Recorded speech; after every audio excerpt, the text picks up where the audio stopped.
Boa tarde a todos. Estamos aqui começando mais um debate, né? Segundo debate desse ano com o livro A Ciência do Bom Viver.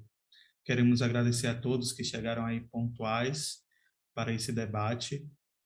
E como todo um debate, né? Como toda a programação, nós vamos começar meditando um pouco, né? Na Bíblia, na Palavra de Deus. E eu queria ler duas passagens com vocês. A primeira, que é: assim quer vocês comam, quer bebam, quer façam qualquer outra coisa, façam tudo para a honra e glória de Deus. E quero ler também, né? Acaso não sabem que o corpo de vocês é santuário do Espírito Santo que habita em vocês, que lhe foi dado por Deus e que vocês não são de vocês mesmos, né? Tendo em vista que nós vamos refletir um pouco, nós vamos estudar um pouco sobre esse livro, que é um dos livros tão importantes que nós temos em nossa literatura, refletindo, claro, o tema que o nosso corpo é o templo do Espírito Santo e que todas as coisas que devemos fazer é para honrar e glorificar o santo nome do Senhor. Então, vamos dirigir a palavra ao nosso Deus, dando início assim ao debate literário dessa tarde. Oremos. Querido Pai que está nos céus, queremos te agradecer por nos dar a oportunidade de estarmos aqui reunidos para aprender um pouco mais, ó Pai, de como melhor lhe servir. Queremos te pedir que continue nos abençoando e que o Senhor nos dê sabedoria divina para aprender, entender e aplicar em nossa vida todas as questões que forem explanadas durante essa tarde. Em nome de Jesus. Amém. Bom, todos aqui, né, somos convidados especiais, mas nesta tarde nós vamos ter dois participantes, o Marcelino Nunes, que é diretor de mordomia lá da Igreja Adventista de Capelinha, né? Estará conosco hoje falando um pouco aí da parte, vamos dizer assim, um pouco da parte espiritual do livro. Vamos ter também a doutora Cíntia Barros, ela que é endocrinologista, é isso mesmo? Endocrinologista. Isso.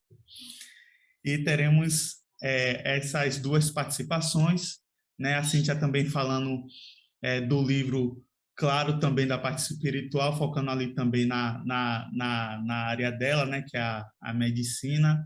Creio que nós vamos ter aqui momentos que serão muito enriquecedores para nós durante essa tarde.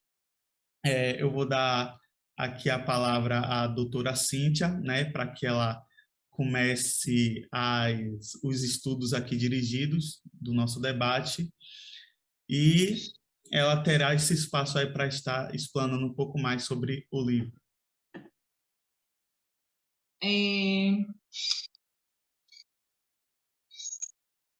Você está me ouvindo bem, Alvinho? Sim, sim. Marcelo não quer começar porque eu quero compartilhar uma tela com vocês e o Wi-Fi daqui tava instável. Eu subi para desligar, estou ligando. E porque eu estou falando do celular, mas aí eu estou tentando ligar aqui o computador para compartilhar a tela com o computador. Prontinho. Então, podemos começar com o senhor, Marcelino?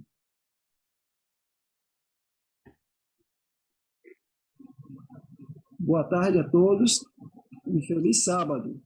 Está me ouvindo direito aí, vocês? Sim, feliz sábado.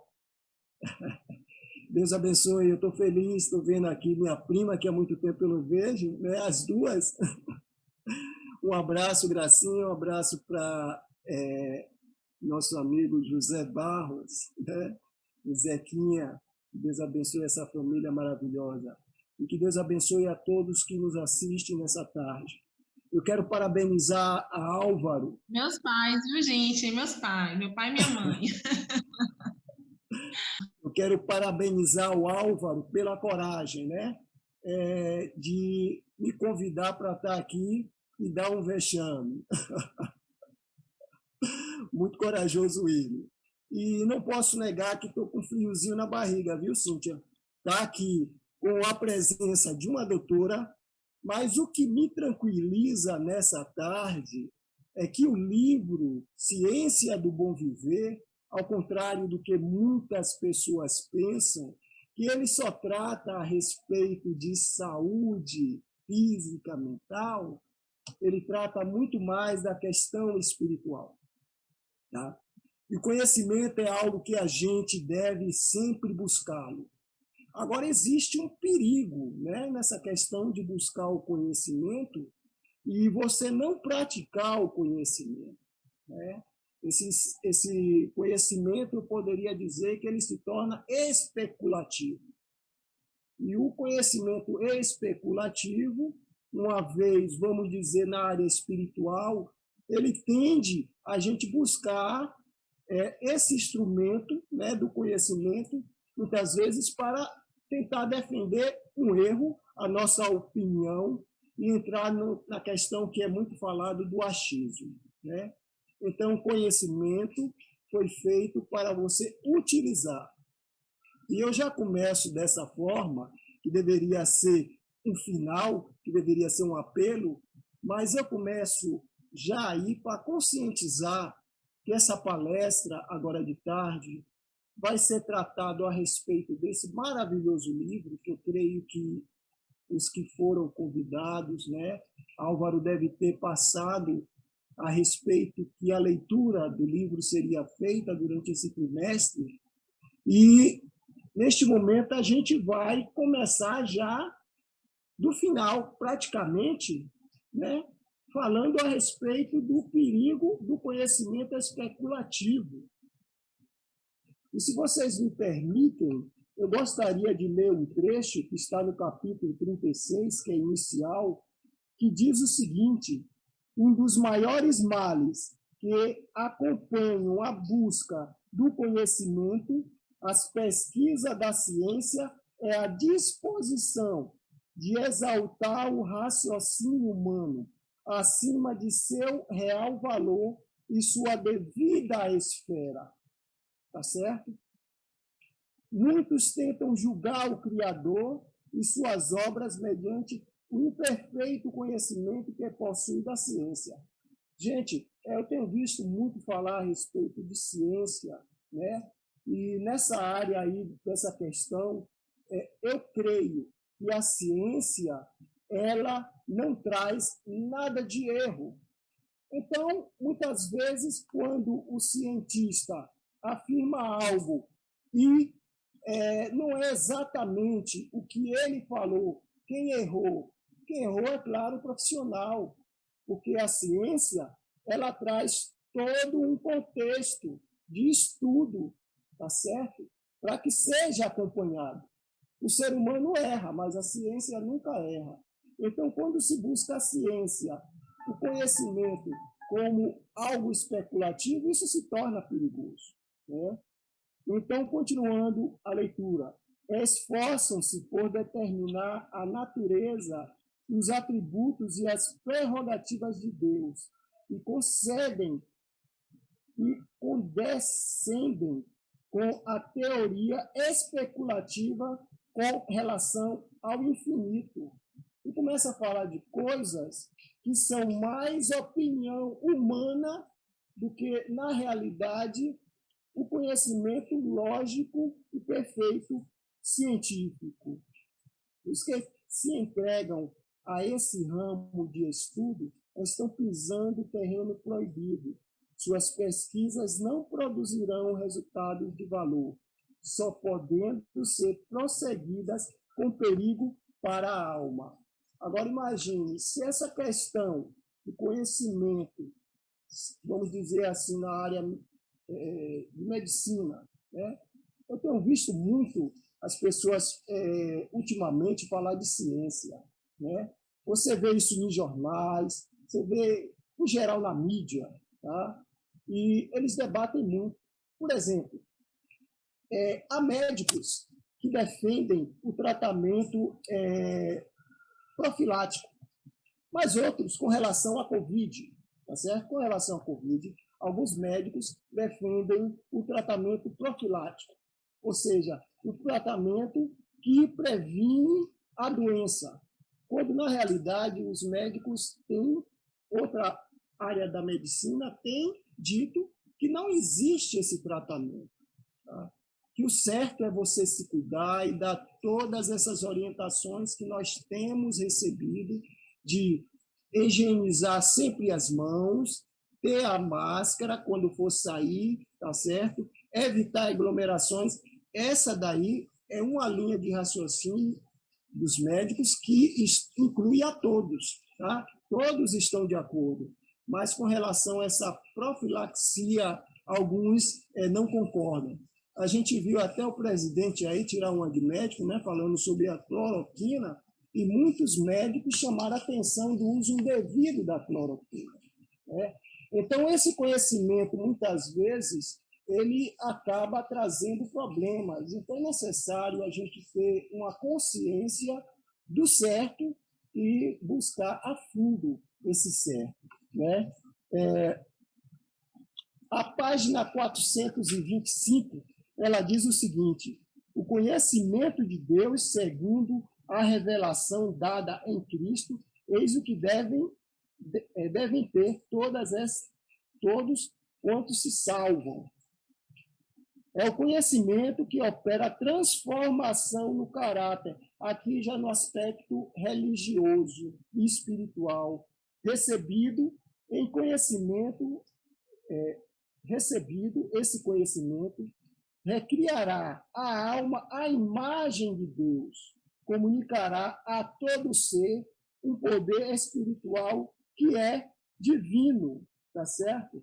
E Paulo, lá em Colossenses, capítulo 1, 9 e 11, ele vai falar a respeito dessa questão do conhecimento que vai produzir frutos, tá? Então, conhecimento que não produz frutos, que ele não vai beneficiar nem a mim, nem as pessoas que estão ao meu redor, então é uma mera vaidade, por assim dizer, né?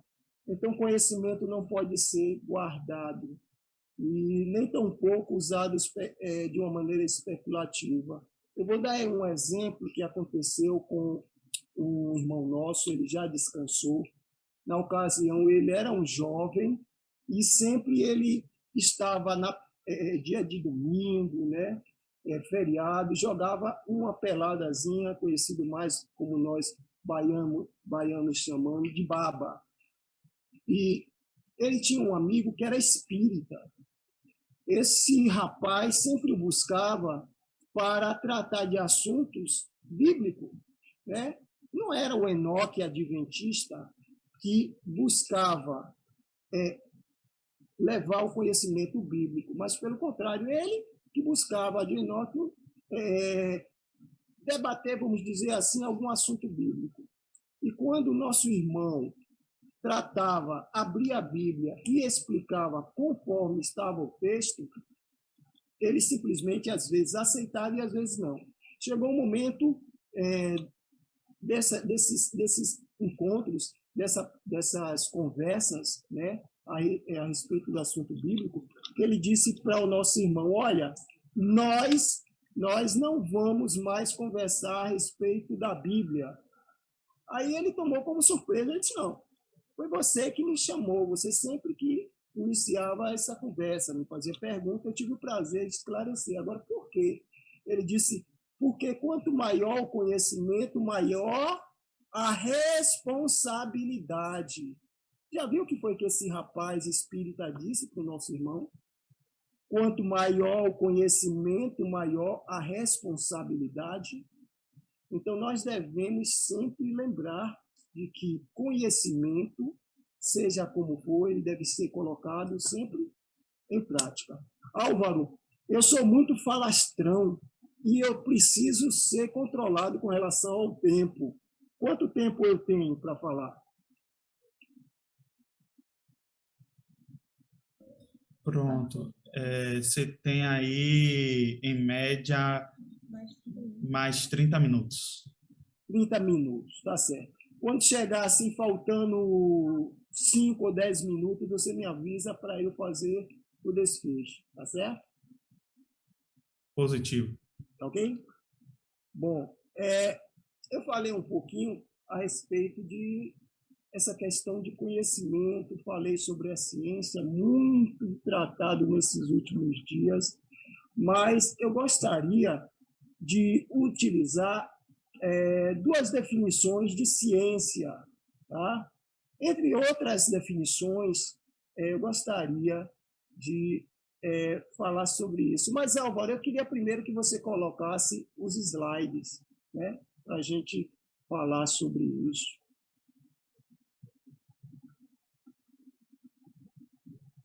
Pronto. Olha, eu coloquei esse primeiro slide falando sobre alimentação e remédio, porque ele é por demais conhecido, né? Essa frase, esse pensamento que é real do doutor Hipócrates, o pensador que viveu antes de Cristo, ele diz que o seu remédio seja seu alimento e que o seu alimento seja o seu remédio, tá? Mas é como eu disse, pode passar para o próximo, Álvaro. Ou eu posso aqui mesmo. Pronto. Mas esse livro maravilhoso que eu comprei, tá certo? Eu comprei esse livro por menos de R$3 na ocasião. Teve a campanha e eu comprei ele, né? Esse livro, para quem não sabe, mas creio que todos aqui que estão assistindo, que estão participando, sabem, ele não é um livro que trata apenas sobre saúde. Apesar que na sua capa, né, pelo menos nessa edição aí, a capa, vem ali alguns legumes, verduras, você vê um homem correndo, fazendo uma atividade física, mas ele trata muito mais, como eu falei no início, da questão espiritual, né? Pode passar para o próximo. E eu parabenizo também a autora desse livro. Por quê? Porque ela começa de uma maneira maravilhosa. Ela começa com o exemplo que deve ser para todo o ser humano. Ela começa com o personagem central da Bíblia. Ela fala dessa pessoa maravilhosa e dá todo o exemplo dessa pessoa maravilhosa, que é o Senhor Jesus Cristo, né? Para que a gente siga ele. Agora, o Senhor Jesus Cristo, como ser humano, ele teve suas dificuldades, ele teve limitações, tá? Num corpo humano, mas ele teve vitórias. E essas vitórias também podem ser nossas através do poder do Espírito Santo, que nos capacita a vencermos as barreiras e as dificuldades. E é ele que tem o maior interesse pelo nosso bom viver, né? O próximo, Álvaro, por favor. Aí já está no primeiro capítulo, a primeira página, que vem dizendo: nosso Senhor Jesus Cristo veio a este mundo como um infatigável, né, servos da necessidade do homem. Olha aí o interesse, né? Tomou sobre si as nossas enfermidades e levou as nossas doenças, a fim de que... Deixa eu puxar um pouquinho essa tela que está aqui em cima do slide, um pouquinho por canto. Pronto. Tomou sobre si as nossas enfermidades e levou as nossas doenças, a fim de poder ajudar a todas as necessidades humanas. Próximo. Veio para remover o fardo de doença, miséria e pecado. Era a sua missão restaurar inteiramente o homem. Veio trazer-lhe saúde, paz e perfeição de caráter. Agora, o que é saúde? Eu botei aí destacando, porque a gente não vai dar a nossa própria definição, mas a gente vai utilizar a definição de saúde conforme a OMS, a Organização Mundial de Saúde, que define saúde como sendo um estado de completo bem-estar físico, mental e social, e não apenas como ausência de doença ou enfermidade. Tá? Você não ter uma enfermidade não significa que você está saudável, se você está com saúde. De repente, você pode estar com os nervos irritados, tá? E isso está lhe causando problemas que está afetando a sua mente, apesar de você não estar doente mentalmente, tá? E isso não se caracteriza que você tem saúde, né? Mas vamos voltar. Pode passar, Álvaro. Pronto. Então, essa questão de saúde é necessária para a gente ter uma boa disposição. E olha que o adventista, ele tem sido sempre orientado a respeito das questões de saúde. Mas por que a saúde é tão importante? O que se mais fala é que um doente não pode louvar a Deus 100% como ele louvaria gozando saúde. Álvaro começou falando também sobre o templo, que é o corpo, que é o templo do Espírito Santo, né? Será que você gostaria de morar ou passar um veraneio, passar uma temporada na casa de amigo ou amiga, de parentes, aonde você sentisse a casa, para quem cria cachorro, não tem cuidado com isso, uma casa que tem um mau cheiro, né? Um cheiro de ranço, um cheiro de urina de animal. Será que você se sentiria bem? Então, o Espírito Santo deseja estar conosco, tá? Em um ambiente saudável, onde ele esteja bem, onde a nossa mente esteja à sua disposição. Mas, queridos, se você vai na área médica, você vai nessa questão, vamos dizer, só científica da saúde, você não pode determinar que uma pessoa com saúde ela tenha paz e muito menos ela venha a ter um aperfeiçoamento de caráter, né? A saúde é importante, mas ela não traz essa paz. E que paz é que eu estou me referindo? Eu estou me referindo à paz que o Senhor Jesus nos prometeu, tá certo? Não é a paz que o mundo dá, mas é a paz que o Senhor nos concede. E aí, meu amigo, minha amiga, minha irmã e meu irmão, é necessário que o nosso coração esteja disposto, nossa mente esteja aberta para receber o conhecimento de Deus e praticar. Esse conhecimento não pode ser aleatório, ele tem um conjunto, né? O qual a gente chama de comunhão diária com Deus. Acordou, oração, leitura da Bíblia, a alimentação espiritual. Assim como o corpo físico necessita do alimento saudável, o nosso corpo espiritual, nossa mente precisa também de ser enriquecida com o conhecimento, com a comunhão que nós devemos ter com o nosso Deus. E a perfeição de caráter, como é que acontece? Isso daí é um mecanismo que vai sendo aperfeiçoado. Aí a gente entra na área da santificação. O que é a santificação?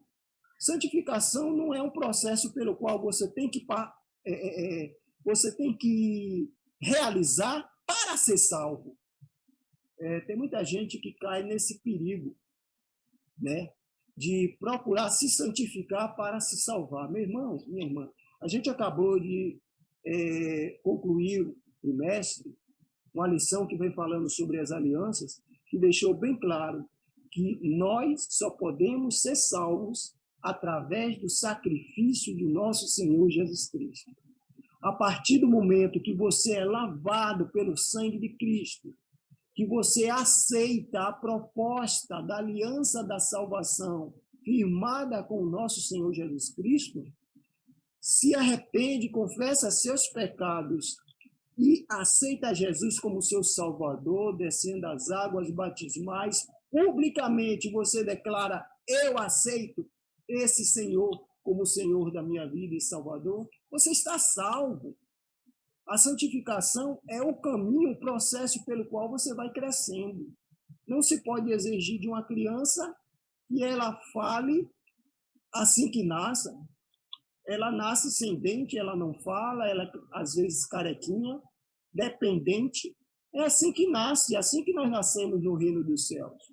Mas para Deus você está até ali perfeito, assim como uma criança que nasce assim. O médico não diz: a sua criança infelizmente nasceu banguela. Isso não existe. Ele nasceu perfeito, goza de perfeita saúde. Seus órgãos, seus olhos, seu ouvidinho, tudo está tudo ok. Tá? Então, nessa questão da perfeição de caráter, é a questão da santificação. Você vai crescendo. Álvaro, o próximo, por favor. Quem tem maior interesse pelo nosso bom viver? Continuando. Jesus carregava o grande peso de responsabilidade da salvação dos homens. Ele sabia que, a menos que houvesse da parte da raça humana decidida mudança nos princípios e desígnios, tudo estaria perdido. Eu queria fazer umas considerações a respeito dessa parte que eu grifei. Decidida mudança, né? Nos princípios e desígnios. Queridos, vocês que estão aqui, é necessário e importante que vocês saibam, né, que se você ouve, se você lê, e se você não pratica, né, então vai tudo por água abaixo. E Jesus Cristo, ele procurava se esmerar da melhor maneira para que os ensinos dele pudesse não apenas entrar no ouvido e sair no outro, mas entrar no ouvido e ficar guardado na mente para que houvesse transformação, né? Agora, a definição de princípio, eu fiquei devendo ciência, não foi? Depois a gente fala. Agora, com relação a princípio, né? Qual a definição de princípio? O que é princípio? Eu diria que princípio é a causa primária, né? Ou a causa primeira, a raiz, a razão. Tá? Isso é o princípio. E o que é o desígnio? Desígnio é a ideia, né, de realizar algo, seja na intenção, seja no propósito, ou seja na sua vontade. Tá? Isso é desígnio. E eu não sei se eu teria uma leitura agora, mas eu gostaria de fazer um apelo novamente. Comecei fazendo apelo e faço novamente a vocês que estão agora à tarde, que procurem no máximo absorver o máximo, absorver uma redundância agora, né? Que possam absorver o máximo possível de tudo isso. Releiam o livro, sempre que puder, vá e leia, que esse livro é maravilhoso. Aproveite tudo que a doutora Cíntia, nessa tarde, vai explicar, né? Que isso vai causar uma mudança em nossa vida. Se a gente permitir, é claro, né? Se permitir, então haverá uma mudança, né? Capítulo 1, página, não botei a página ali. Aparece aí a página, Álvaro? Oh, perdão. 17 e 18. Deixa eu ver aqui. Tá aparecendo No slide, Álvaro, você sabe informar? Tá aparecendo no slide, sim. Tá? Então pode botar, já está aparecendo no slide.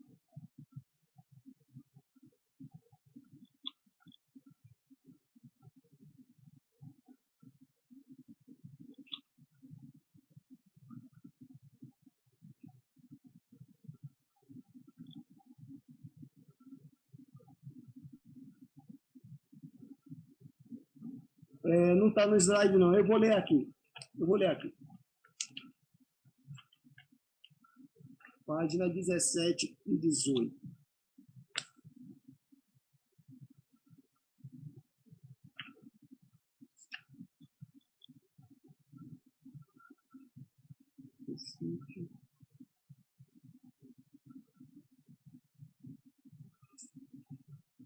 Pronto. Então, no caso, eu me perdi aqui um pouquinho. Pode passar, Álvaro, pode passar. Pronto. Essa pergunta que eu já fiz a você. Eu gostaria de fazer uma pergunta. Continue. Qual é o seu objetivo em assistir essa live? Você tem um propósito? Pode passar. Pronto. Precisa tomar uma decisão. Nossa vida, ela é completa de decisão. Ou você toma uma decisão, ou então você vai permanecer na mesmice. Isso pode trazer prejuízos futuros para você, né? Até mesmo na questão espiritual, porque a gente tem um conhecimento e não pratica, um dia Deus vai cobrar. E a cobrança de Deus não é uma cobrança injusta. Deus se baseia em fatos, né? Em fatos. Muitos de nós têm a consciência que é preciso tomar uma decisão no sentido de uma mudança, como Jesus conseguia. Bom, é aí que veio o slide que eu falei do página 19. Pode passar o próximo. Em todas as coisas, punha seus desejos em estrita obediência à sua missão. Observe que todos nós temos opções na nossa vida. Tá? O maior inimigo do ser humano é a própria vontade, é o próprio eu. Eu sou o dono de mim mesmo. Eu que opino na minha vida. Eu. E a gente tem um exemplo maravilhoso de Jesus Cristo, que ele desceu até a forma humana e ele se humilhou em todos os aspectos e ele exaltava sempre quem? Sempre o Pai, né? Então, essa passagem, esse trecho, esse pensamento aqui, tá? Essa citação, diz, em todas as coisas, punha seus desejos em estrita obediência à sua missão. Glorificava sua vida por torná-la em tudo submissa à vontade de quem? À vontade do seu Pai. Então, nós cristãos, nós temos, como eu disse, o Espírito Santo que nos guia, ele quer habitar em nós, ele quer nos dirigir, assim como não existe nenhum carro que saia andando sozinho, né? Ele precisa de um condutor, nós precisamos também desse condutor da nossa vida, que é o Espírito Santo. E Jesus era cheio do Espírito Santo. Fazer a vontade do Pai era satisfação para ele, era um prazer para ele. Em tudo, ele se submeteu à vontade do seu Pai. O que ele colocou em destaque é a sua missão. Meu irmão, qual é a sua missão nesse mundo? Minha irmã, qual é a sua missão? Tá? Eu nunca imaginei que eu fosse passar 24 horas em um hospital. E essa missão me foi colocada. Meu sogro, graças a Deus, recebeu alta e eu me ajuntei com um grupo que era a filha dele, minha esposa, a outra filha, que é minha cunhada, e logo depois veio uma prima dela. Era nós quatro que fez uma escala revezando. cada um ficava em um plantão de 24. A gente entrava no dia, é lógico, e saía no outro dia de manhã. E essa experiência foi muito boa. Por que foi boa? Porque eu senti que eu cresci como ser humano, né? Eu cumpri uma missão que me foi colocada e foi uma missão que se tornou prazerosa. Olha que naquele quarto de hospital onde meu sogro estava, ele compartilhava do quarto com outra pessoa, era outro paciente que estava ali. E sempre que eu e ele, eu admiro muito meu sogro nessa questão de testemunhar. Ele mesmo doente ali, ele não parava de sorrir, ele brincava com os profissionais da saúde, era os enfermeiros, enfermeiras, os médicos que entravam ali. E o pessoal começou a gostar tanto dele que ele se tornou uma pessoa muito conhecida. Quando entravam lá, já não olhava mais o nome dele lá na placazinha que estava ali, já tinha gravado o nome, tá certo? E eu participei disso, né, desse momento, aproveitando para evangelizar ali dentro do hospital. Irmãos, é maravilhoso você sentir a alegria de uma pessoa onde você diz ali palavras de conforto a um paciente que precisa de ter fé, e você ali ser um instrumento de fé para crescer essa fé dessa pessoa, alimentar essa fé dessa pessoa, ser um instrumento nas mãos de Deus. Isso foi uma missão na minha vida que eu achei maravilhosa. E eu dou graças a Deus porque não foi da minha própria vontade, mas foi da vontade de Deus. O Espírito Santo me convenceu e eu senti prazer nisso. Tá? Agora, a ocupação de Cristo com relação a essa missão. Próximo slide, Álvaro. Diz, em sua missão, Jesus tinha uma vida cheia de tarefas, né? Ele socorria, ele estava sempre em socorro de pessoas, ele não parava, né? Sua vida era cheia de tarefas, enfermos, eram pessoas enfermas de espírito malignos, né? E pessoas que tinham enfermidades físicas mesmo, vamos dizer, holopata, eu não sei, a doutora Cíntia que sabe aí, né? Se eu estou falando certo, mas seja qual for o caráter físico ou espiritual, ele estava ali sempre pronto para socorrê-las, né? E uma coisa maravilhosa no Senhor Jesus Cristo é que ele, apesar de cansaço, né? Apesar de cansaço, mas eu não vejo nenhum trecho na Bíblia que negue isso. Uma das passagens pela qual a gente vê o cansaço bem explícito em Jesus é no momento em que ele dormiu num barco, mesmo a ventania, o mau tempo, a tempestade jogando o barco de um lado para outro, ele estava no profundo sono. Isso é um cansaço físico. Agora, eu nunca ouvi falar, eu falei até com o Álvaro assim, Álvaro, para você, Jesus teve estresse? Ele sofreu de estresse em algum momento? Aí Álvaro disse assim, olha, essa pergunta é uma coisa que eu não sei responder. Agora, para Jesus ter estresse, Jesus precisava ter alguns pontos pelos quais ele cedesse, né? Porque a gente cede ao estresse, não é porque a gente quer, não, é claro, né? Quem é que quer se estressar? Ninguém. Infelizmente, nesse mundo que estamos vivendo hoje, de correria, de tantos problemas, essa doença mesmo aí, quanta gente está sofrendo com esse problema terrível, né? E o estresse está presente na vida do brasileiro, está presente na vida da humanidade, né? Nesses últimos dias. E ninguém está livre de se estressar. Agora foi feita uma pesquisa. Bota aí, Álvaro, o próximo slide. Foi feita uma pesquisa, eu peguei essa pesquisa, né? Eu não botei ela toda aí, porque ia gastar muito tempo, onde foi apontado 8 pontos que causam estresse, né? Primeiro, a pressão do trabalho. Quem tem chefe, quem nunca teve um chefe, isso daí não é geral, alguns não tiveram, né? Mas uma grande parte já teve chefes que não largam o pé do funcionário, exige estar ali, tá?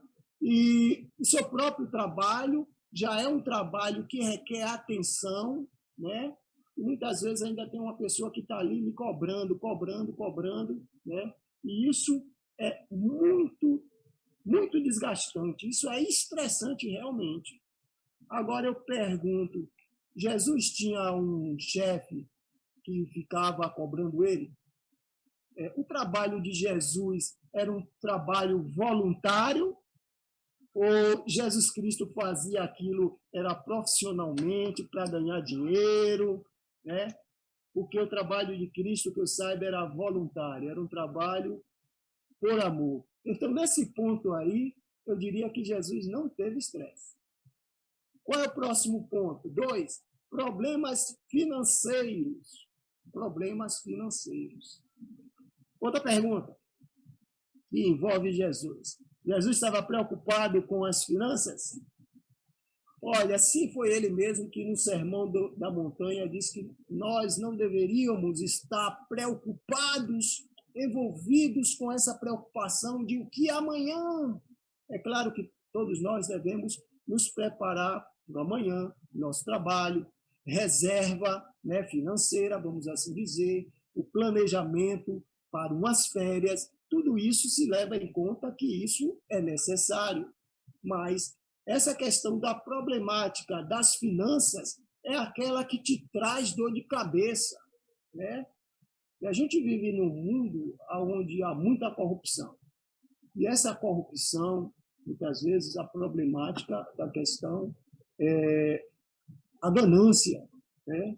A busca pelo dinheiro, a busca por determinada degrau na sociedade mais elevado, né? Não é errado você almejar ser um profissional de maior valor, né? Você se esmerar, lutar pelo aquilo que você deseja fazer, ama, mas isso não pode, de maneira nenhuma, ser um ponto pelo qual você passa de noite pensando, isso vai lhe estressar, isso vai causar um problema de saúde. E nessa questão, Jesus não tinha esse problema. E eu diria que Jesus não teve estresse por causa de problemas financeiros, né? Terceiro ponto, grandes mudanças na vida. Eu acredito que essas grandes mudanças na vida, às vezes é o mínimo, e isso vai de pessoa para pessoa. Tem gente que se estressa, quem mora em casa de aluguel, né? E chega um período em que ela não pode mais continuar por questões financeiras naquela casa, porque subiu o aluguel e ela agora quer mudar-se. E aí já começa o estresse da mudança, né? Então, eu diria que esse estresse aí Jesus não passou, né? Jesus não teve esse estresse. Jesus não teve essa problemática, né? O desemprego também é uma coisa que causa estresse, né? O divórcio, famílias que muitas vezes se separam, aí sofre filho, muitas vezes é a mulher e outras é o marido, né? E a gente está tendo um número de divórcios muito grande. Diz que nessa pandemia aumentou. Alguém estava até fazendo gozação, disse, porque antes o homem trabalhava, a mulher trabalhava, ou um ou outro trabalhava, e agora estão todos dois juntos em casa, e aí aumenta as discussões. Olha, gente, quando deveria ser o contrário, né? Deveria ser proveitoso esse encontro, deveria ter mais afinidade, maior conhecimento, aproveitar esses momentos que antes não tinha, né? Mas, infelizmente, o ser humano, cada um tem seu raciocínio, tem a sua maneira de pensar, mas tem que haver uma conciliação, né? Para não haver esse estresse. Então, Jesus não passou por esse problema. Falta de tempo para o lazer. Isso aqui eu queria agora, deixa eu ver, eu tenho um ponto aqui que fala sobre a questão do lazer. Deixa eu ver aqui se eu acho. É página 52, dessa versão que eu mostrei aí desse livro. Pode ser que o encadernado não seja 52. Olha o que é que diz na página 52. As horas de maior felicidade para ele, Jesus, era aqueles em que se podia afastar do cenário de seus labores e ir para o campo, né? A meditar nos quietos vales, a entreter comunhão com Deus na encosta, na montanha ou entre as árvores da floresta. Durante seu ministério, Jesus viveu em grande parte ao ar livre. Suas jornadas em um lugar para outro eram feitas a pé e muitos seus ensinos foram ministrados ao ar livre também. Olha, o contato com a natureza. A gente fala muito a respeito da questão do descanso sabático, mas muitas vezes o sábado se torna um dia de estresse. Você chega da igreja de manhã, à tarde deveria descansar um pouquinho, ou pegar seus filhos, para quem tem família, levar para um parque, né? Um local arborizado, onde haja pássaros, e ali você vai fazer uma higiene mental no Santo Dia de Deus, o dia do descanso. Você teve uma comunhão de manhã, à tarde, programa, sai com a família. Gente, eu não sou diferente de muitos, não, viu? Eu deveria fazer isso. Mas nós, muitas vezes, que somos líderes da igreja, que temos essa ocupação na igreja, nós somos os primeiros a transgredir essa questão. E no sábado a gente se enche de tarefas, de atividades, quando deveria ser diferente. E Jesus sentia o prazer de estar ao ar livre. E ele buscava isso, né?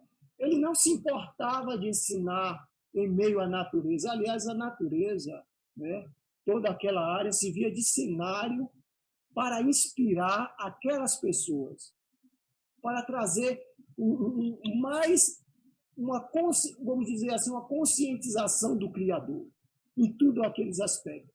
Então, Jesus não teve estresse por falta de lazer, não.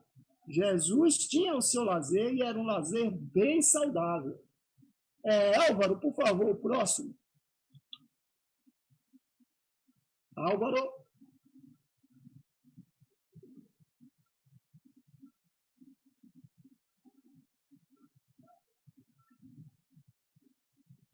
O quinto ponto, problemas familiares.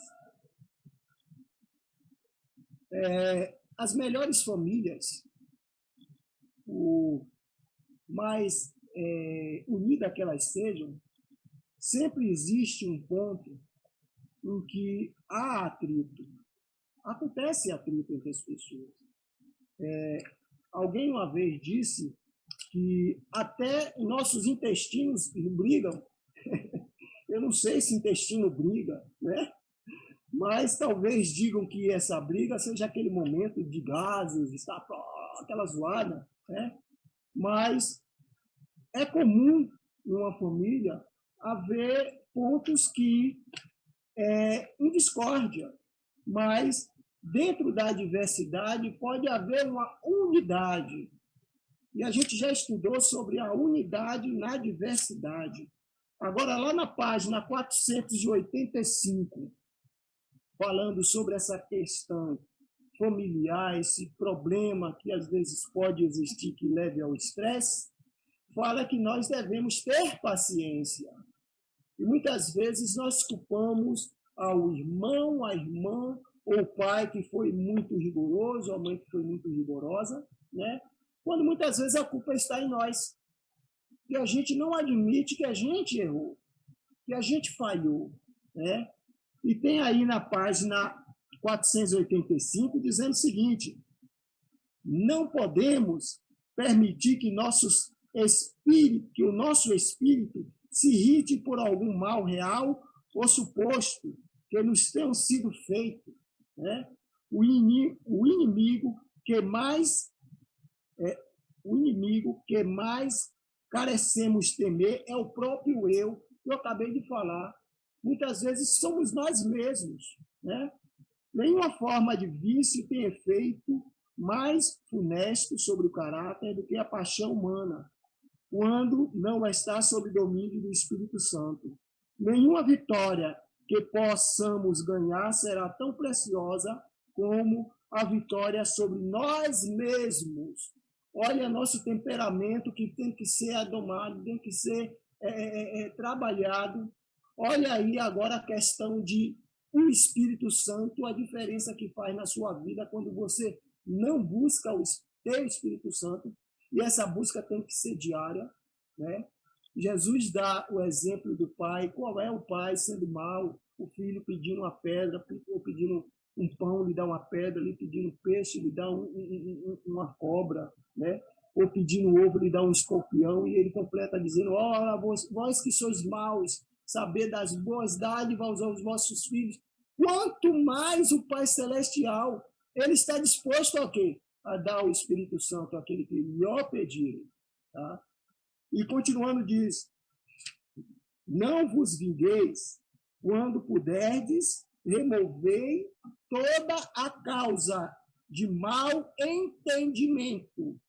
Evitai a aparência do mal. Fazei o que estiver em vosso poder, sem comprometer os princípios, para conciliar o próximo. Tá? Quando eu fiz encontro de casais, não, eu fui convidado e eu fiz o curso de noivo e participei de um encontro de casais. Foi dito uma coisa muito importante que não pode faltar na vida do casal. Seja qual for o horário que você teve uma discussão com a sua esposa, ou a esposa com o seu marido, você não pode deitar, pegar no sono e deixar de pedir perdão, voltar às boas, tá? Com o seu cônjuge. Procure fazer isso hoje. E o pastor Pelestreiro foi o pastor que fez o casamento, meu casamento. Ele disse para mim e para a Rutineia, ele disse o seguinte: casal, antes de dormir, coloque a mão uma na outra, peguem as duas mãos e orem juntos. Compartilhem juntos da oração. E não deixe de pedir perdão amanhã. Faça isso hoje. Né? Não deixe para amanhã o que você pode fazer hoje. E assim tem que ser na família.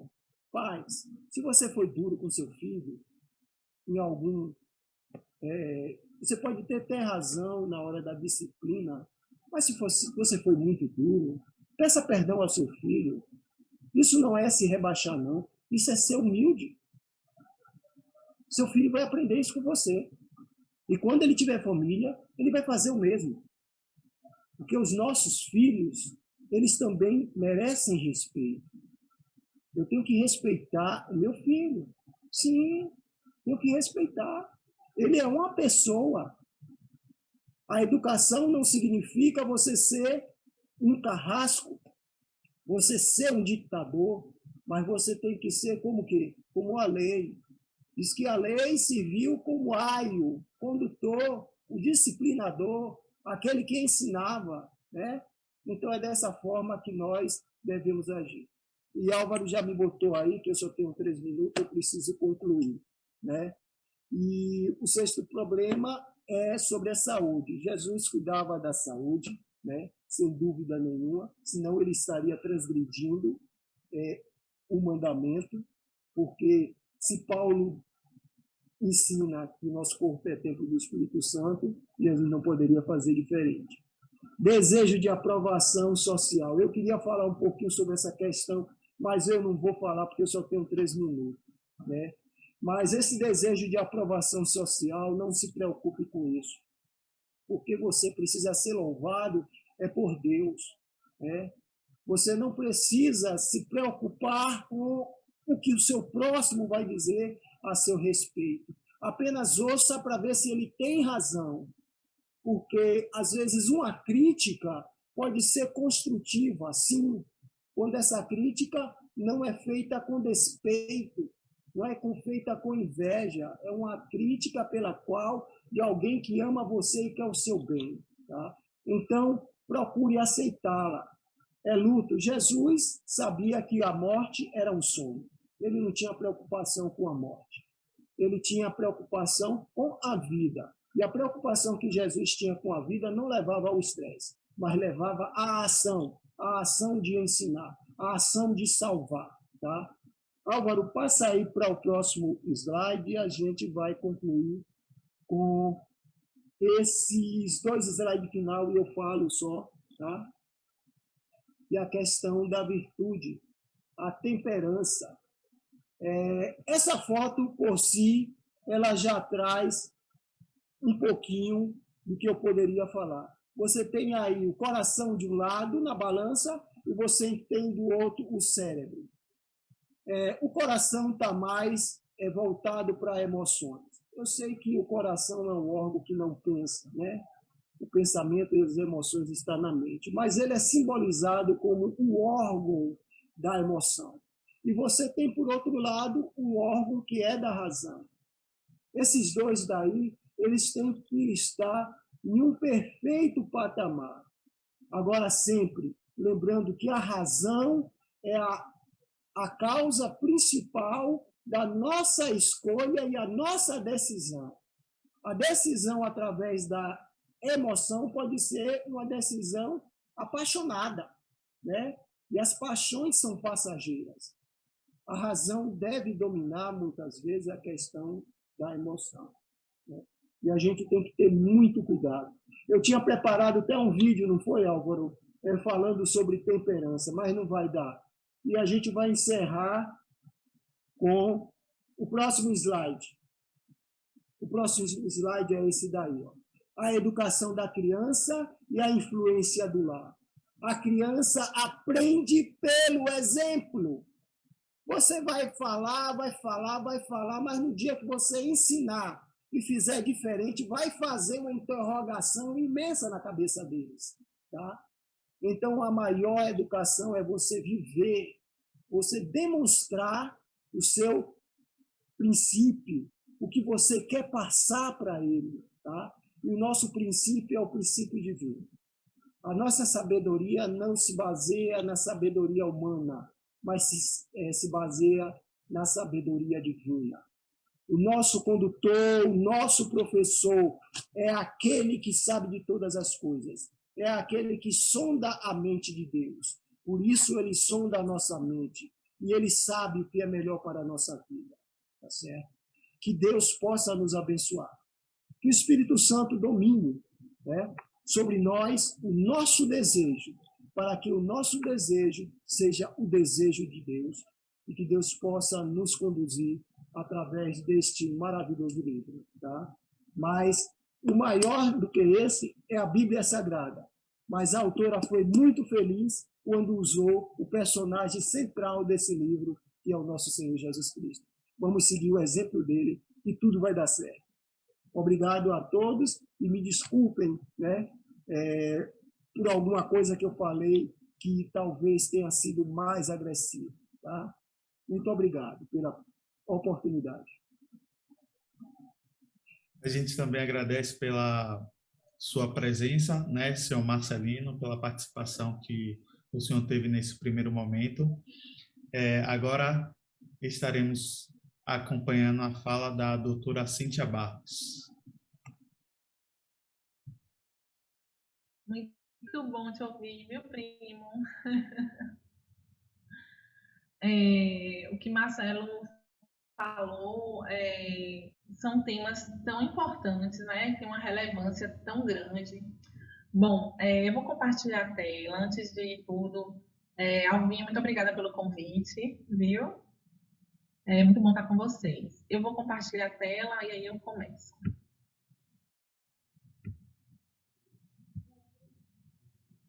Só um minutinho.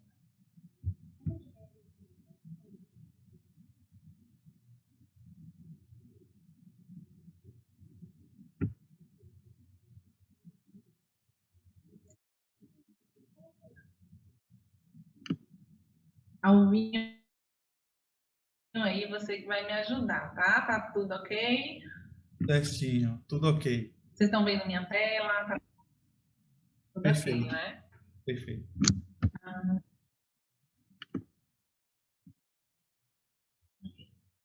Então, gente, boa tarde, né, a todos.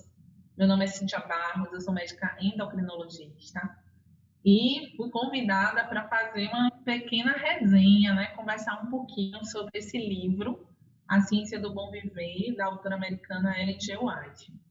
Eu li esse livro há algum tempo atrás e quando eu li eu fiquei simplesmente apaixonada. Assim, eu nem trouxe o meu livro porque eu estou viajando e aí estou fora de casa, deixei ele em casa. Mas eu não ia mostrar para vocês, porque ele está todo riscado, todo. Não li, eu estudei esse livro, assim, foi muito bacana, porque como meu primo Marcelo, né, falou, ele é um livro que trata não somente de saúde, mas de vários outros temas que são extremamente importantes para o nosso bem-estar. Eu acho que A Ciência do Bom Viver é um livro que vem nos mostrar como ter saúde e como ser feliz. Eu acho que o objetivo dele, um dos objetivos dele é exatamente esse, levar o leitor a ter mais saúde e levar o leitor a ser mais feliz. Bom, eu trouxe aqui nesse primeiro slide, só para vocês terem uma noção. Deixa eu voltar aqui. O índice, né, ele está dividido em 43 capítulos. E aqui, só para exemplificar, que a gente vai, nesses capítulos iniciais, o livro fala sobre Jesus, né, como nosso exemplo, as curas que Jesus realizava, e aí ele vai começar a abordar a questão do médico, né, como o papel do médico é importante para a sociedade, para as pessoas, o médico como um educador, não somente como aquela pessoa que leva as pessoas a tratarem as doenças, mas também como uma pessoa que deve ensinar, né?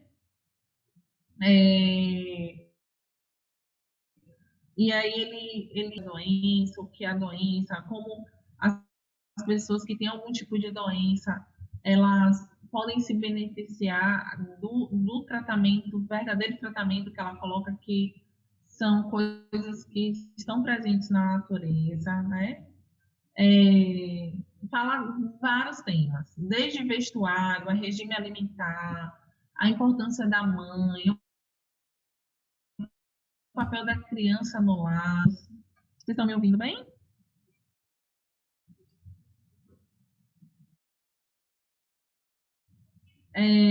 Sobre a verdadeira educação. Então, assim, é um livro super bacana, com vários temas diferentes, mas cada tema tem a sua importância, a sua peculiaridade e nos traz ensinos riquíssimos. Bom, eu coloquei essa. Deixa eu puxar para cá. Deixa eu só puxar aqui. Eu vou. Não. Saúde. Eu tirei esse trechozinho do livro. Na verdade, aqui é uma resenha, né, do livro. A parte que fala sobre saúde. E eu achei bem interessante, porque a saúde é um dos principais fatores de preocupação, condicionamento e realização do ser humano. Então, assim, se você perguntar para a maioria das pessoas o que elas mais desejam, muitas pessoas vão falar saúde, né? Muita gente vai dizer assim, não adianta ter dinheiro e não ter saúde. Não adianta conquistar um monte de coisas e não ter saúde para gozar. Então, a saúde realmente é um item de desejo para a grande maioria das pessoas. E ter essa boa saúde é uma aspiração e um objetivo universais. Mas os meios para alcançar nem sempre são conhecidos ou nem sempre são eficazes e adequados. E neste livro, Ellen White trata da doença nas suas múltiplas facetas. Então, ela vem nos mostrando que a saúde, ela não é só ausência de doença, né? Ela tem um componente físico, mental, emocional, social e espiritual. E a autora propõe como bálsamo a confiança em Deus para todas as coisas. Esse livro foi escrito numa linguagem simples, numa linguagem que não é difícil de você compreender o livro.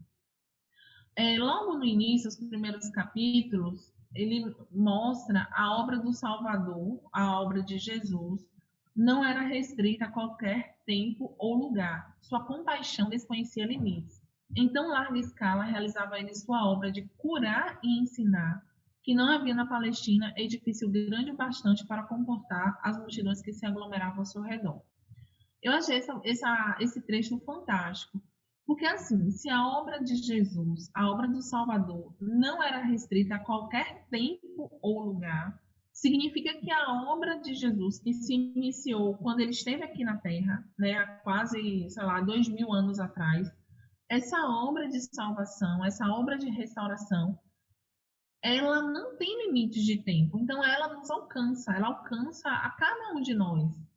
E não se limita a Jerusalém, a nação de Israel. Ela não tem fronteiras, ela não tem limite, né? Então, essa obra de restauração nos alcança ainda hoje. E pode nos alcançar de diversas maneiras. E uma das maneiras, com certeza, é através da leitura de livros inspirados como esse livro. Então, quando Jesus esteve aqui na Terra, ele poderia colocar a mão dele, ou ele poderia dizer uma palavra e as pessoas eram curadas. E essa obra missionária, essa obra de cura, ela persiste até hoje. E persiste através dos ensinos que são transmitidos por livros inspirados como esse livro, A Ciência do Bom Viver. Então, na verdade, A Ciência do Bom Viver é um livro que a gente deve tê-lo como uma amplificação da missão de Cristo, como se fosse a continuação da missão de cura e de restauração que Jesus quer exercer na vida dos seus filhos. O livro fala a vários grupos, mas eu quis destacar aqui o grupo de médicos, porque tem vários capítulos que são direcionados para os médicos, mostrando que a obra médico-missionária tem uma importância muito grande para a sociedade, e ela mostra que no Ministério da Cura, o médico tem que ser um cooperador de Cristo. Ela também aborda várias mensagens destinadas para os pacientes, para as pessoas em geral, porque todos precisam de educação em saúde, todos precisam aprender como cuidar da sua saúde e como cuidar da saúde da sua família. E uma outra parte que eu achei bem interessante é que ela destaca o evangelho para os ricos e o evangelho para os pobres. E ela destaca o seguinte, o que na verdade os tocará, né, cada classe de pessoa, seja a pessoa de uma classe mais desfavorecida, ou seja, de uma classe média, média alta, o que vai tocar essas classes é uma apresentação do evangelho de Cristo feita de modo coerente e isento de egoísmo. Um capítulo que me chamou muita atenção é A Cura da Alma. O nome do capítulo é exatamente isso, A Cura da Alma. E ela fala que muitos dos que iam ter com Cristo em busca de ajuda, ou seja, em busca de auxílio, haviam trazido sobre si a enfermidade. Ou seja, eles estavam doentes pelas próprias escolhas erradas que acabaram culminando com a doença. Todavia, Jesus não se recusava a curá-los. Ele não chegava para as pessoas e dizia assim, tá vendo, você fez tal coisa errada, você bebeu muito, um exemplo eu vou dar aqui, tá vendo, você agora está com cirrose hepática porque você bebeu muito. Não, Jesus não fazia isso. Quando as pessoas iam em busca de cura, Jesus simplesmente curava e perdoava os pecados. Quando a virtude que dele provinha penetrava nessas pessoas, elas experimentavam a convicção do pecado e muitos eram curados de sua enfermidade espiritual, bem como da doença física. Isso está registrado na página 73 do livro Ciência do Bom Viver. Então, Jesus, ele focava na cura física, mas ele dava muito mais do que isso. Ele dava a cura da alma, né? Ele mostrava para as pessoas que havia um caminho melhor, uma escolha melhor para ser feita e acabava inspirando essas pessoas para essas escolhas mais sensatas. Deus nos usa. Olha só que interessante. Ao escolher homens e mulheres para seu serviço, Deus não indaga se eles possuem riquezas mundanas, saber ou eloquência. Simplesmente, quando Deus nos escolhe, a pergunta é: você anda com humildade e de acordo com o meu caminho? Posso pôr em seus lábios as minhas palavras? Você me representará? Simplesmente é isso que Jesus quer saber. Se a gente vai ter humildade para se deixar guiar por Ele, se a gente está disposto a andar nos seus caminhos, se a gente está disposto que Ele use os nossos lábios e Ele escolha as nossas palavras, que Ele coloque as palavras na nossa boca para que verdadeiramente possamos representá-lo. Deus pode usar cada pessoa exatamente na proporção em que pode introduzir seu espírito no templo da alma. Você pede para eu vou ficar um pouquinho mais baixo. O trabalho que ele aceita é aquele que lhe reflete a imagem. Seus seguidores devem levar como credenciais perante o mundo as indeléveis características de seus princípios imortais.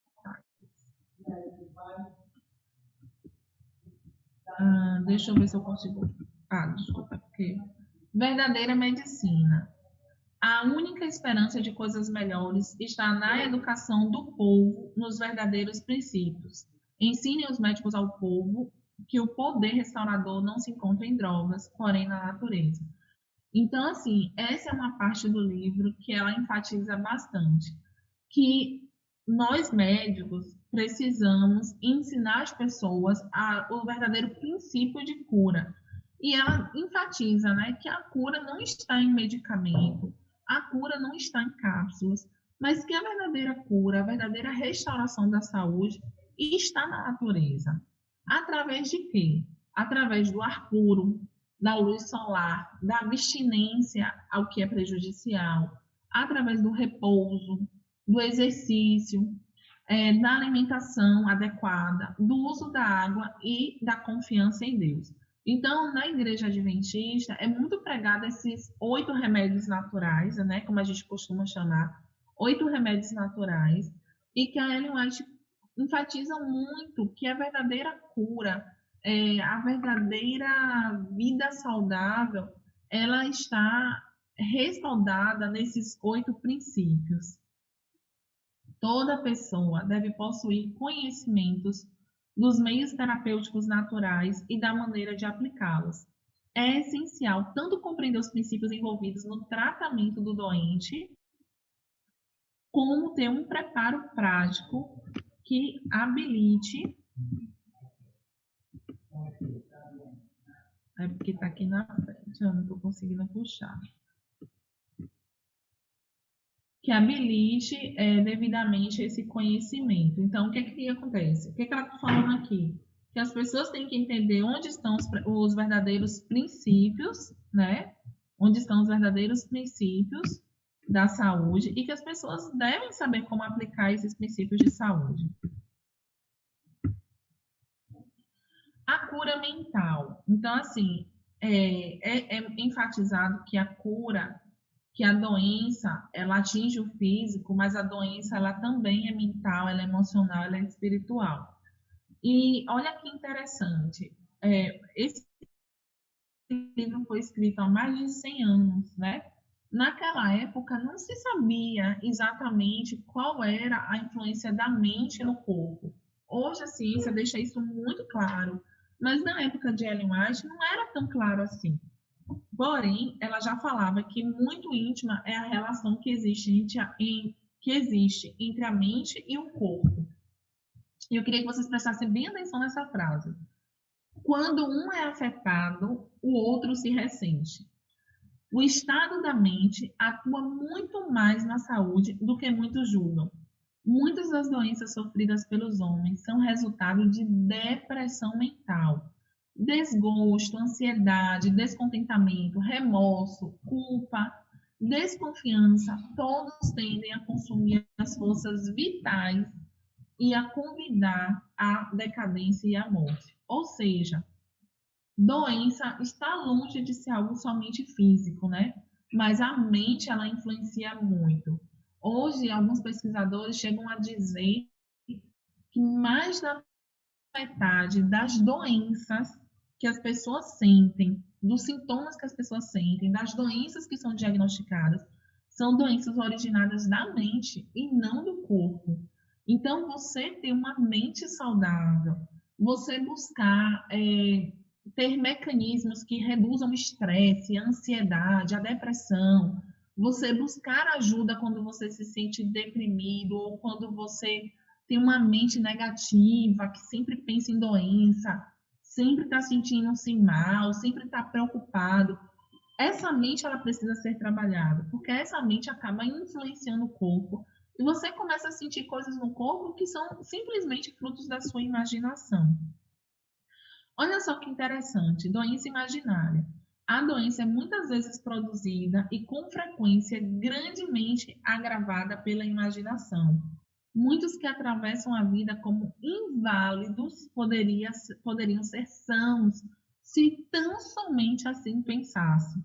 Muitos morrem de doença de origem inteiramente imaginária. Imagine, as pessoas muitas vezes pensam tanto na doença, se sentem tão doentes, que muitos chegam até a morrer, quando na verdade boa parte daquela doença realmente é fruto da sua imaginação. Olha, mas qual é o bom remédio, né? O ânimo, a esperança, a fé, a simpatia e o amor promovem a saúde e prolongam a vida. Então, o que é que prolonga a vida? O que é que traz saúde? A alegria, a esperança, a fé, o amor, o bom humor, né?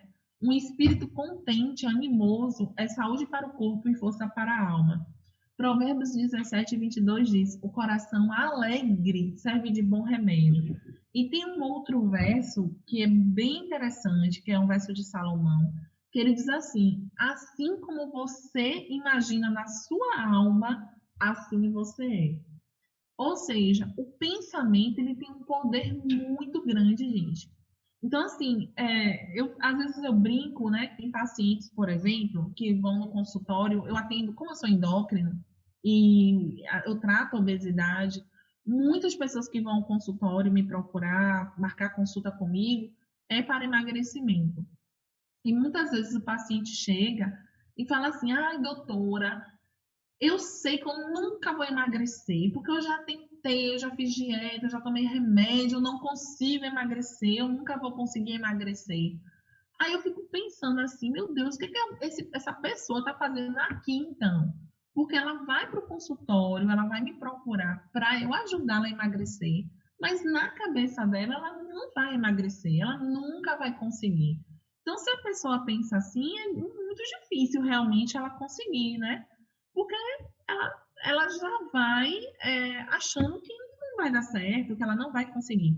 Então, assim, olha o que Salomão está dizendo. Assim como você imagina na sua alma, na sua mente, assim você é. Então, se você acha que você é uma pessoa infeliz, que você é uma pessoa doente, que você é uma pessoa que nada na sua vida dá certo, que você é uma pessoa azarada, é assim que você vai ser. Porque a realidade externa, ela começa aqui dentro.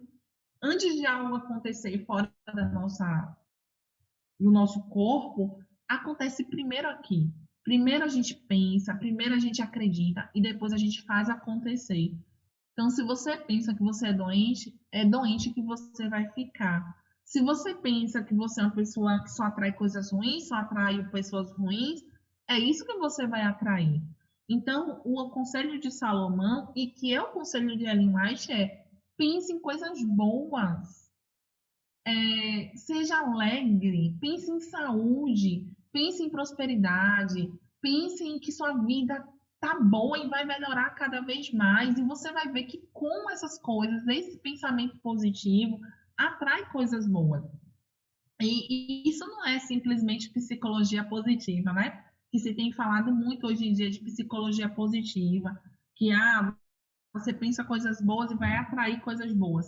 Mas a Bíblia, ela está recheada de psicologia positiva, no sentido que é a fé, é a esperança, é o amor, é a sua crença que vai conduzir o seu caminho. E ela fala o seguinte: a natureza é o médico de Deus. Só para enfatizar, porque esse livro ele tem vários capítulos enfatizando essa parte dos 8 remédios naturais, né?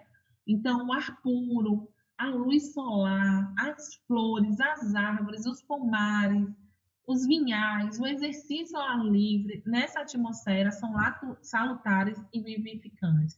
Então, quanto mais a gente contempla, hoje mesmo, né, nós estamos no inverno, a gente de manhã foi na praia, eu sabia que eu não ia tomar banho, nem fui de maiô, porque eu sabia que eu não ia tomar banho, né, com água fria de inverno. Mas aquela coisa assim de você ver o mar, de você contemplar as árvores, de você sentir a areia, nossa, é muito bom. Contemplar a natureza é algo assim maravilhoso. O exercício ao ar livre devia ser prescrito como necessidade vital. E, para terminar, ela fala o seguinte: esse livro fala muito sobre a questão da importância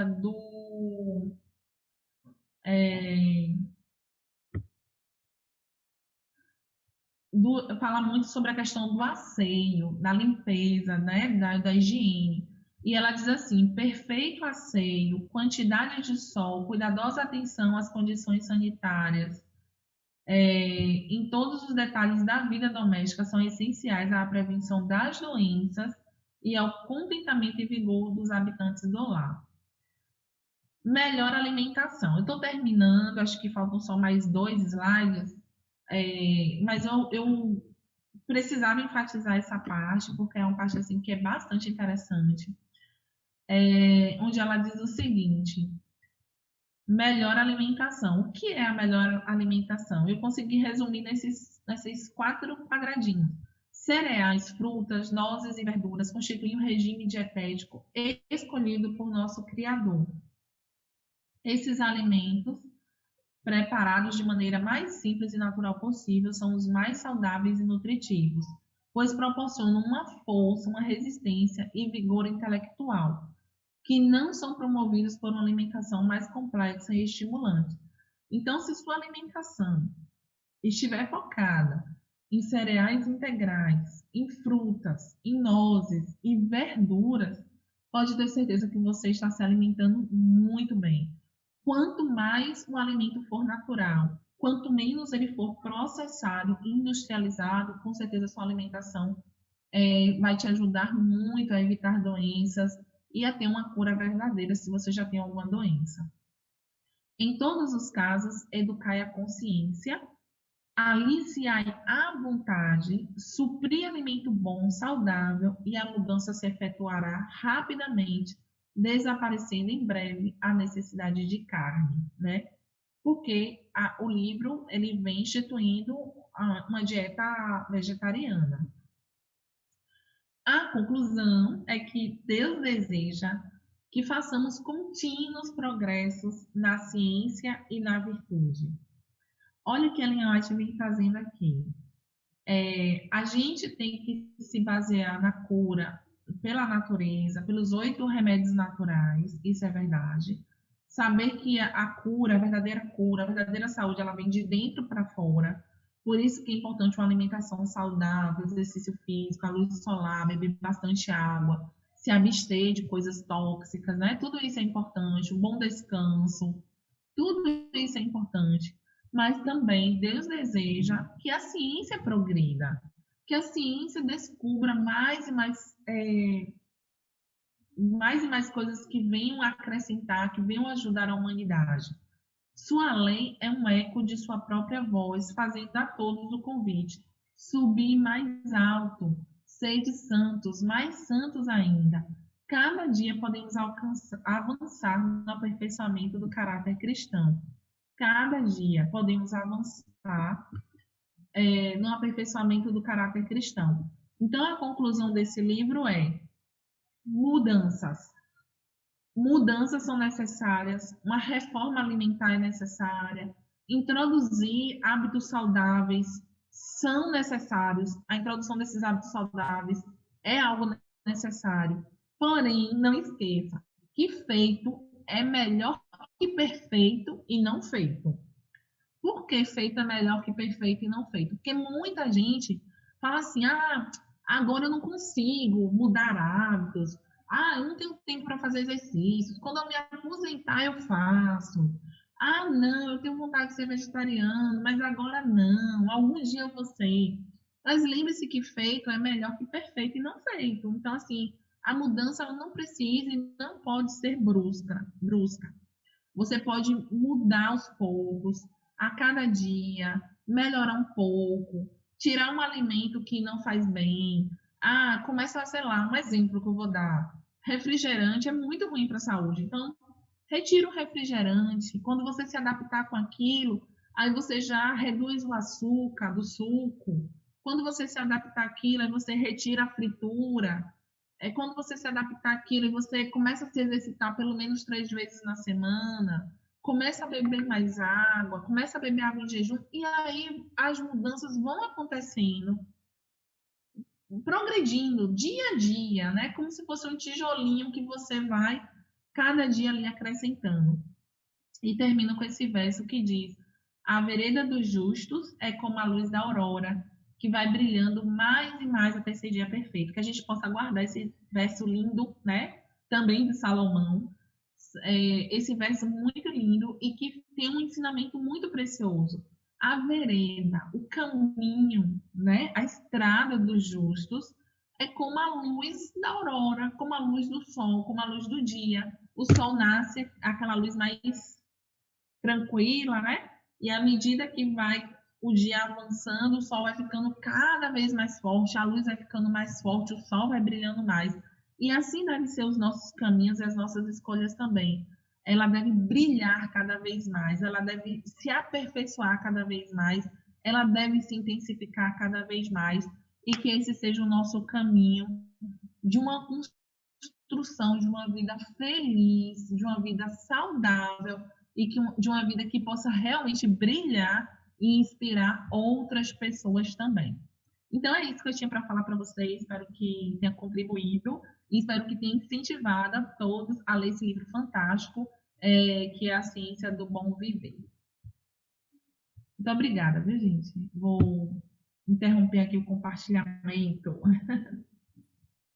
Certinho. Então, essa palestra de hoje, nós vimos que o quão é importante a alimentação na vida do cristão, principalmente no que se refere também à espiritualidade, porque podemos concluir, né, com a fala da Cíntia, com a fala do Marcelino, a adoração perfeita é afetada pela alimentação.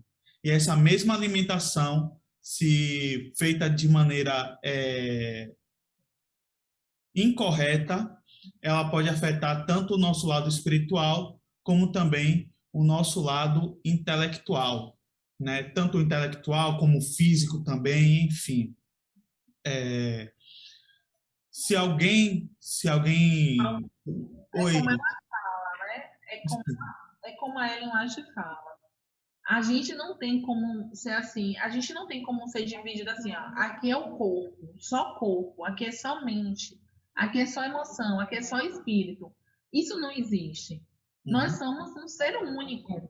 Então, o nosso corpo, ele altera a nossa mente altera a nossa emoção altera a nossa espiritualidade. Então, assim, são 4 dimensões que uma influencia a outra. Então, quando a gente cuida da nossa saúde, a gente está cuidando do nosso espírito, do nosso lado espiritual. Quando a gente está alimentando as nossas emoções, a gente está cuidando do nosso corpo. Então, é tudo muito junto e muito misturado, né? E uma coisa vai influenciando a outra. Por isso que há a ciência do bom viver, para você viver bem, né? Para você viver bem, para você ser feliz, para você ter saúde física, mental, emocional, espiritual.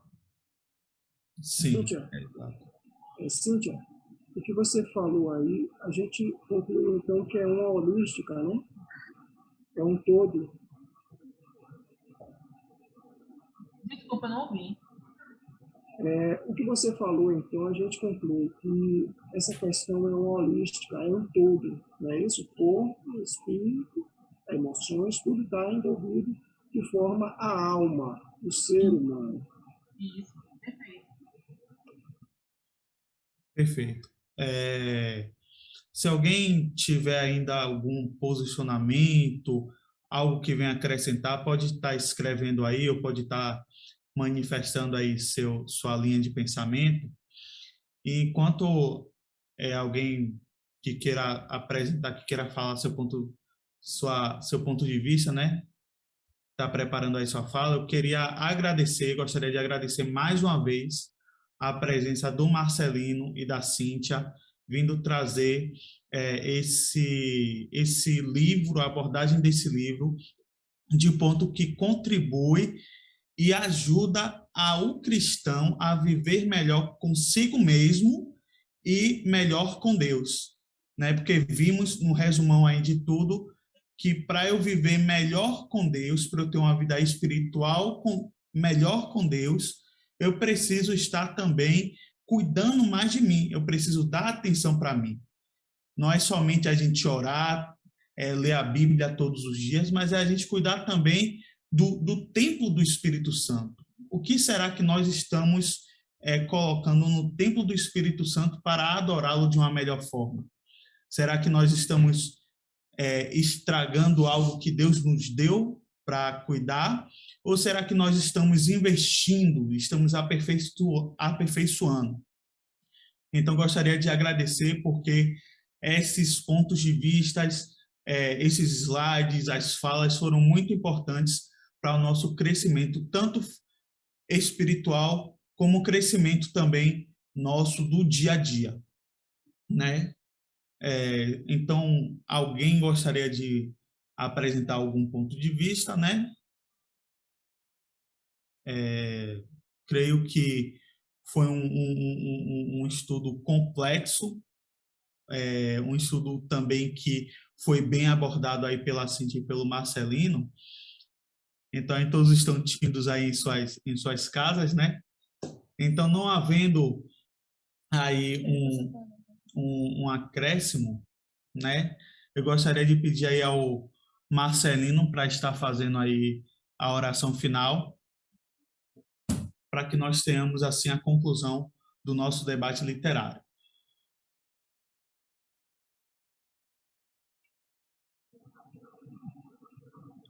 Também, mais uma vez, eu agradeço pela oportunidade, espero ter contribuído, né, na parte que me foi determinada, né, e nesse momento, quase finalizando o nosso sábado, gostaria de fazer essa oração, se permitido, né, agradecendo por tudo o conhecimento que Deus proporciona na nossa vida.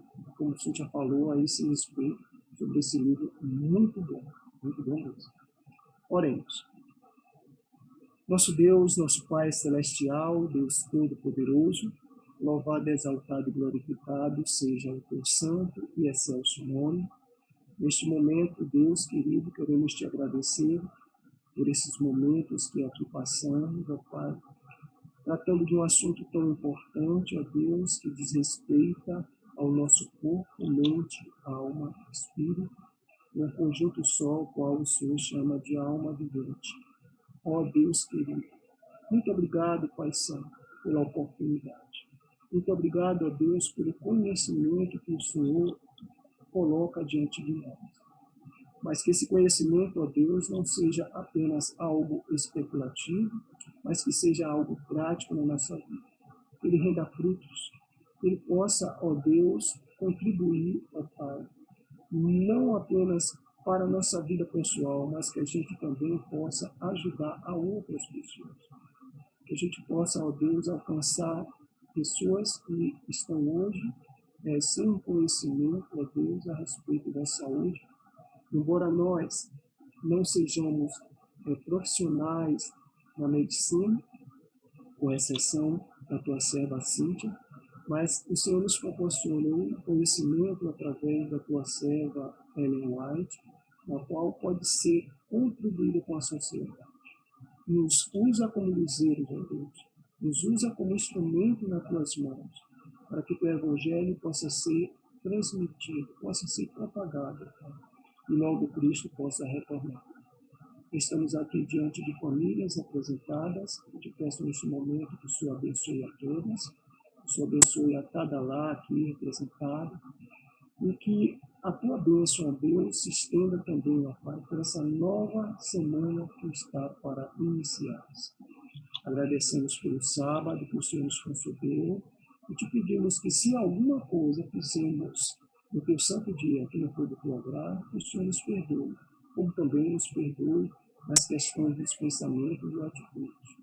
Dai-nos o Senhor um preparar de noite tranquilo, na tua presença permaneçamos, o teu Espírito, ó Deus, faça morada no nosso ser, pois tudo isso nós te agradecemos. Em nome do amor de Jesus. Amém. Amém. Muito obrigado aí pela presença de todos, aproveitando também a oportunidade para fazer o lançamento, né, oficial do terceiro livro que será estudado, que será o livro O Grande Conflito. Então, durante os meses de julho, agosto e setembro, estaremos aí lendo desse tema que é, ao mesmo tempo, maravilhoso e, ao mesmo tempo, causa algumas dúvidas entre nós. Então, o próximo livro, O Grande Conflito, será lido nesses 3 meses e já estamos, desde aqui, preparando também pessoas para que nós possamos convidar e serem utilizadas aí pelo poder do Santo Espírito de Deus. Então, tenhamos todos um bom término aí de sábado, né? E tenham todos uma feliz semana.